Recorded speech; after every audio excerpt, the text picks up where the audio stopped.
Hello and welcome to another episode of the Daily Remedy Podcast. Today we're here with Dr. Gavin Francis, author of Recovery, The Lost Art of Convalescence. And with that, I'd like to welcome Dr. Francis. Well, thank you for having me along the show. Why don't you begin by telling us how you came up with this book? As a physician who has written quite a few books, uh, this is relatively unique for you. So would you mind maybe telling a little bit about how you got into this a particular focus of a book? Sure. I'm a general primary care physician. I'm a family physician. I work in Scotland. And as you mentioned, I've written quite a few other books, mostly about medicine, but some about travel. This is my ninth book. And the book prior to this one was a diary account, really, of the primary care response to the COVID pandemic in my home country, because I work between a city centre area and a very rural area, the very low population density, a lot of farmers and workers, and and I spent a lot of time talking to people about recovery after the pandemic and during the pandemic. Most people with COVID didn't need to go to hospital. Most people were looked after in their own homes and spoke to their family physicians about the process of recovery.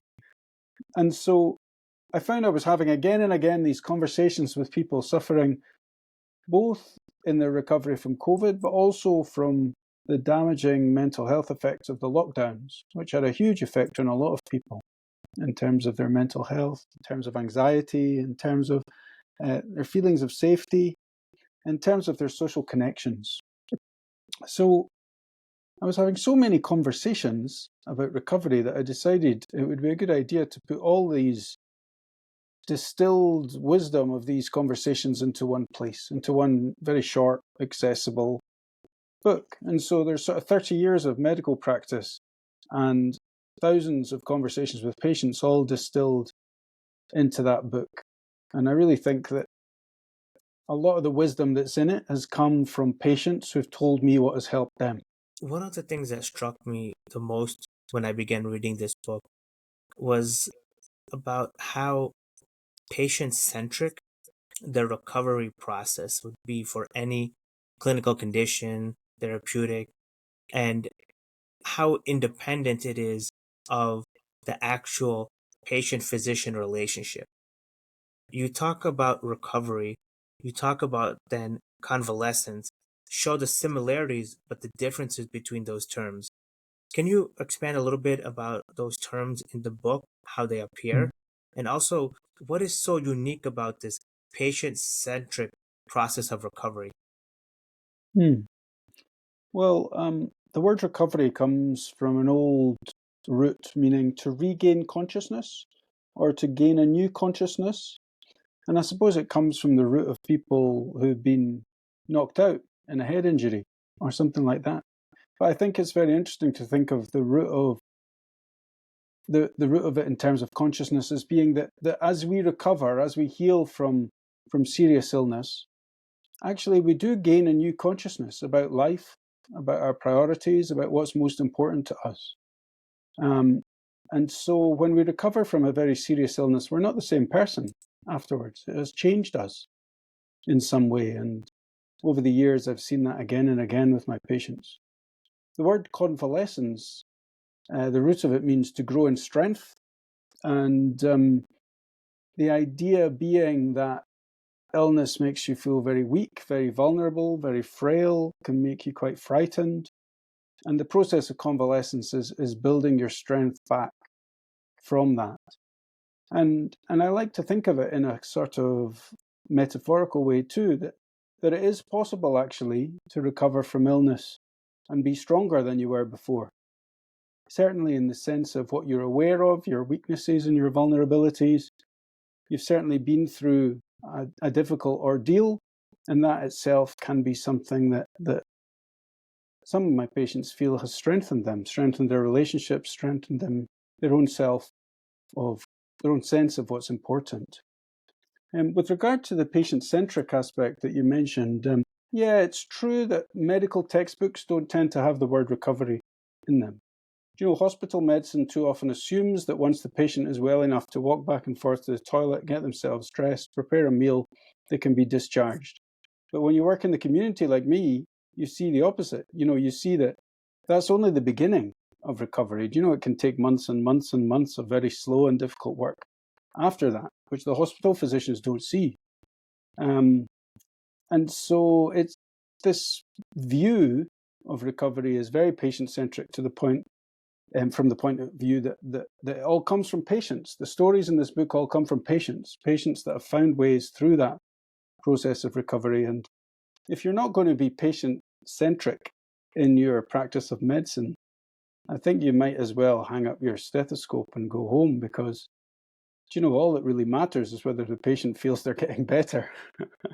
And if the patient feels they're getting better, then you've been a success. If the patient is not getting better and it doesn't feel empowered or any more autonomy or any more dignity or any lessened suffering, then you haven't done a good job as a physician. So from that point of view, I do think that it's very important that as doctors, we do consider ourselves to be patient-centric. Otherwise, we might as well go home.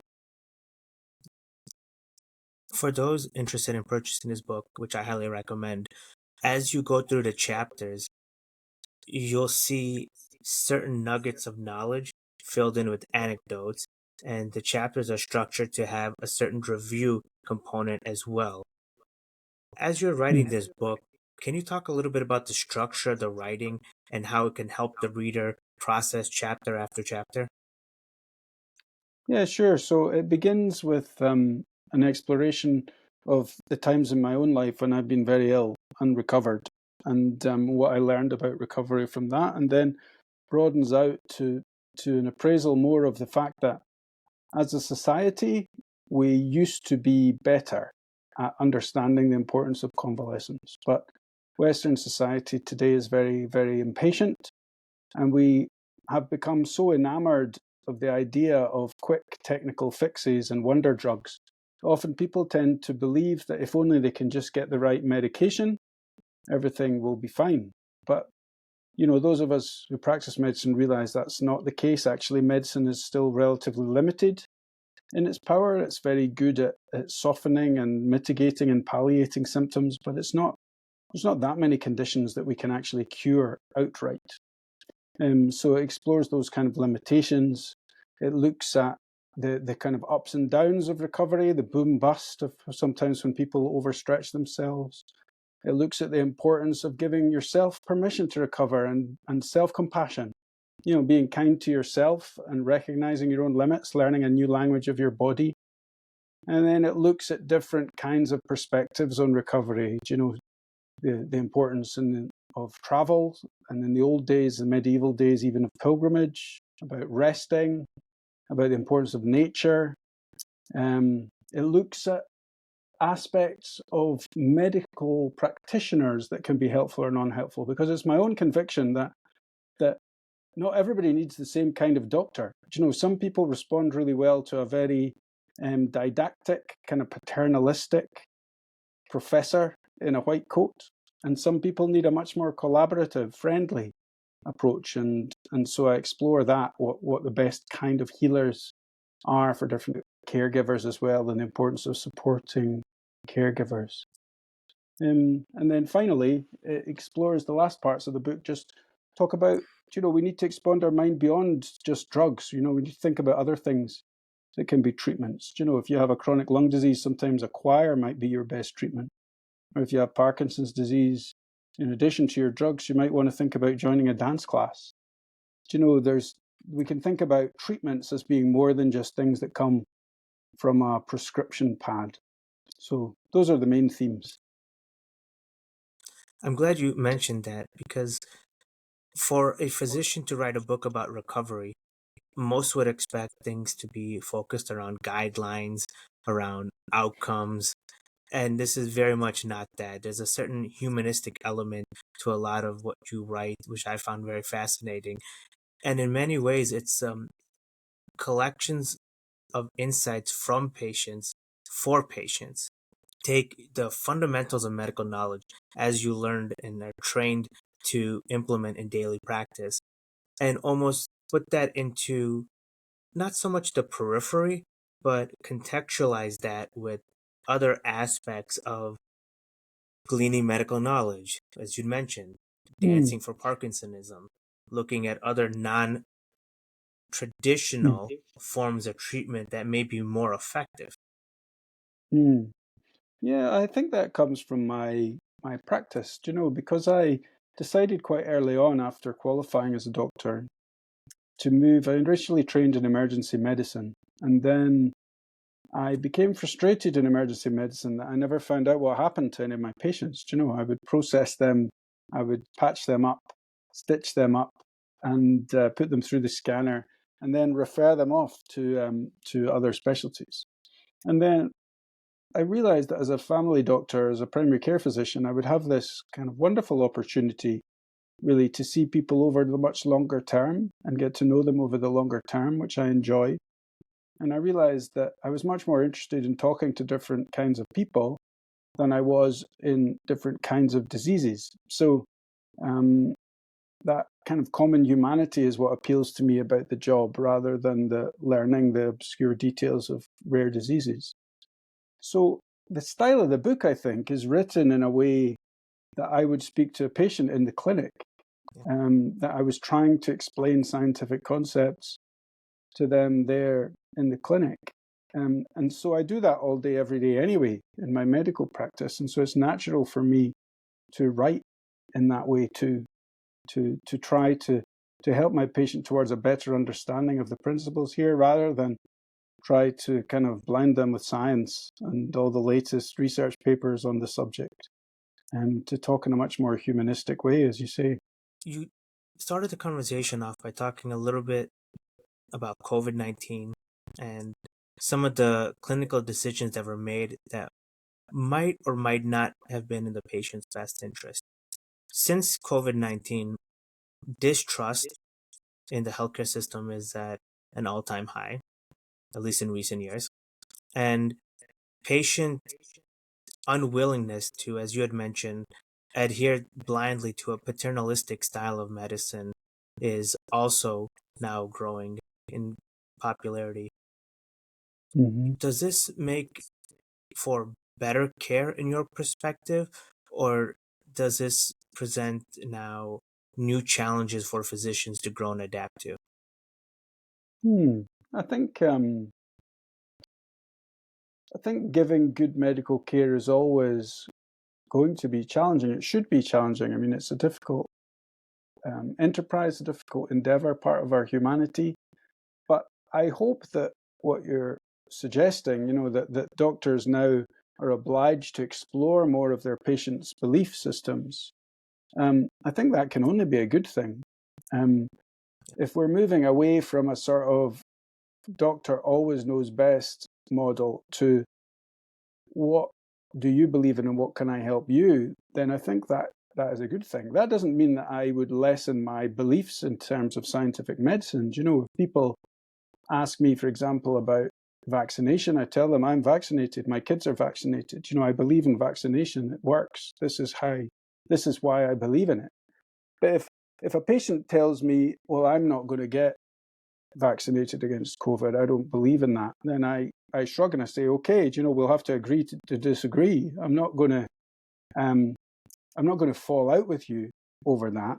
I can tell you that I think you're wrong, and you can tell me that you think I'm wrong. But let's move on. Let's talk Yeah. about how to make you feel better. Let's find out what matters to you. And if my job continues to be to try and make that person feel better, but that doesn't mean I'm going to um, not stand up for what I believe in at the same time. Does that make sense? It makes sense. My only concern is in kind of tying it back to uh, this process of convalescence and using the post clinical period as a time of personal development. I fear that in recent years, part of that development has led to patients veering away from clinical support as opposed to veering towards clinical support and not potentially getting it. And in both scenarios, there are pros and cons. And I think Mm, you are uniquely situated to understand how these trends may affect patient behavior and how, as primary care physicians, we should adapt to that behavior. And so I'm not necessarily looking for, in this world of moralizing medicine, a right or a wrong, but rather, how do we change and adapt? Mm. Yeah, well, I think if we step one step back and talk about the subject that we opened with about patient-centeredness, um, we have to respect people's autonomy. You know, that's one of the principles of medical ethics, is we have to respect our patients' autonomy to disagree with us, even if that has poor outcomes. So William Osler, remember William Osler, great founder physician, Johns Hopkins and Canadian physician. Um, he was really good on this subject, particularly with regard to vaccination and anti-vax. He said that's fine if you don't believe in vaccination, but I will take with me into the next pandemic 10 vaccinated physicians and 10 unvaccinated physicians, and we'll see who feels most confident about being able to operate on the wards. So he says, he said something quite powerful there, that I'm respecting your autonomy, Yeah, but I'm daring you to put your convictions to the test the way I'm daring to put my convictions to the test. I yeah, know we've focused here a little bit on vaccination, but it can extend to all sorts of aspects of medicine. Um, yeah, One of the themes of this book, I called a chapter Writing Your Own Story, which was all about the fact that what a patient believes, what a patient has faith in, has a huge effect on the yeah, possibilities of recovery. So, we're only just beginning to yeah. tap into the enormous power of placebos, for example. And so it's kind of our responsibility as physicians to find out what our patient has faith in and what they believe in. And without betraying our own principles, if we can take advantage of that, then all the better. That is, we're going to do better at helping our patient if we can take advantage of what they believe in. Um, Freud, as a psychoanalyst, said the same thing. He said that everything you do as a doctor is psychotherapy, Yeah. because just the way you walk into the room, the way you address the patient, the way you inspire confidence in the patient, that is going to influence the outcome. And I think that all doctors should be conscious of that and try to work that to their advantage in terms of helping the patient where they can. No, I fully agree. I want to take an excerpt from the book that I found particularly poignant and share it with you so that we can discuss it a little bit in the remaining time that we have. Mm-hmm. And this is directly from the with the limb, it seems possible to objectify the part that needed recovery, to look down on the leg and say, that's the problem right there. Working to build up the leg was effortful, but also visual. My process inscribed in the bulk of my thigh, the color of my skin, the comparison with the healthy leg at its side. And this is clearly a patient speaking at this time.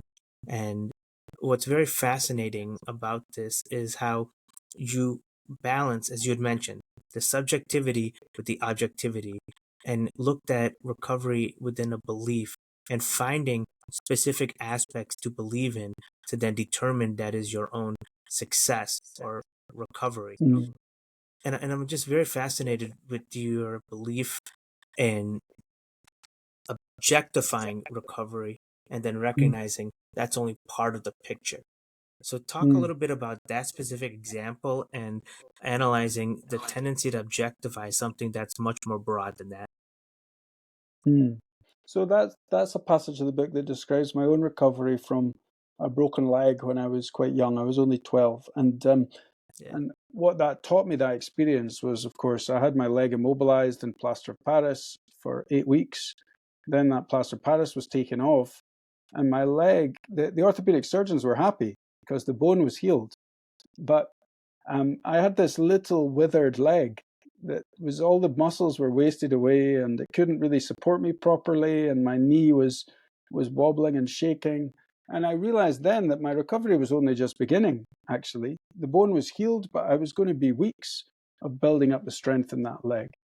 And it was fascinating to me. I compared that experience with an experience when I had meningitis, also as a child, and the meningitis really shook me, and it shook me to kind of the foundations of my sense of self. It gave me a very deep sense of exhaustion. It sort of distorted my senses, and it was very difficult to objectify what recovery meant, because one day I might feel quite good, but then I would really need to sleep 14 hours, for example. And so I wanted to compare and show how there are many different kinds of recovery. Some of them we can see, obviously, like the bulk of muscle of a thigh after physiotherapy, and some of them we can't see. And we just have to gauge with our senses and look at patterns of improvement slowly over many, many weeks. Yeah, it's a very complicated subject, and it was my way early on in the book of signaling to the reader that I know that this is a very complicated subject, and a little book like this can't really do justice to every kind of potential recovery. But let's see what we can learn from some general principles of a couple of different examples. In this book, you take yourself to different moments in time, different points in your life. One point that really stuck out to me, as you had mentioned, was when you were diagnosed with meningitis. And in the book, you talk about how quickly the physician who saw you at the time diagnosed you. They were presenting with 2 or 3 symptoms. The physician knew right away, and then you began the treatment. Contrast that with your own experiences when you see meningitis today, how you'd make decisions relative to how decisions were made when you were the patient. Mm. Yeah, I mean, when you're sick, you just want someone to trust, don't you? I mean, Yeah. medicine is not a market in the sense of you can't go to the shop and say, well, I'll have that, or no, maybe I'll have the blue one, or maybe I'll have the red one. Or, do you know, when you're sick, you're in a position of extreme vulnerability, and you have to be able to trust the physicians that are charged with looking after you. And I trusted that old family doctor, absolutely. I can still remember, yeah, I was very unwell. I was a young boy. I was lying on the sofa at home, couch watching television, except I couldn't watch because my eyes were closed against the light. And he knew immediately how sick I was. You could see me vomiting. You could see I was photophobic. You could see my posture. You could see my feet. He could check my fever, and he knew immediately that I had to go straight away to an infectious diseases unit. And when I'm in that position too, I hope I act as decisively as a physician when I see Mhm. somebody that unwell. I hope I do act as decisively. It certainly taught me the importance of conveying confidence to your patients. Is a big, big part of the journey of helping your patient is giving them a sense that you're happy to be in charge and happy to make those kind of decisions on their behalf. You know, nobody wants a prevaricating, uncertain doctor. You know, you just like nobody really wants a doctor to cry with them when they're upset. You know, you want your doctor to be able to be human, but also to be able to make quick, professional, decisive opinions. And you want your doctor also to be able to continue to look with a little bit of objectivity and experience so that you really can trust them. Yeah, I think trust is quite central Yeah, to this. certainly. Dr. Francis, in the remaining time that we have, I want to maybe ask a little bit of a fun question that I think you'll appreciate. For the patient who is reading your book and for the physician who may be reading your book, what are some points of advice or some points of feedback that you'd like to give to them as they journey through your book? Mm. Yeah, I think one of the main points that I want to get across is that for too long in modern medicine, we haven't really given recovery and convalescence the respect that they are due. So their processes and their acts and their things we need to engage in. So that's one of the big things, big headlines of this book, is that recovery and convalescence are real and have been under-respected by medicine. Another is that medicine itself is quite limited in its power. And although we're very good at softening and mitigating symptoms, we're not very good yet at curing, apart from a few infectious diseases. So still, don't try not to be too disappointed with medicine for that, but try to see how it can still help you live a life with less suffering, with more dignity, with more autonomy. And maybe last, one of the kind of more off the wall observations from this book is about nature, in the way, like, our bodies are part of the natural world. Most of our drugs come from plants. It's well known that people feel better if they can go out into fresh air, into sunshine, into nature. And rather than dismiss that as some sort of hippie thinking, or embrace it and be aware of the fact that when we think about our bodies as part of the natural world, we can understand ways towards healing more easily. So thank you so much, thank you for your time, Dr. Gavin Francis. Again, the book is called Recovery: The Lost Art of Convalescence. Thank you, sir. Thank you. Thanks for having me along.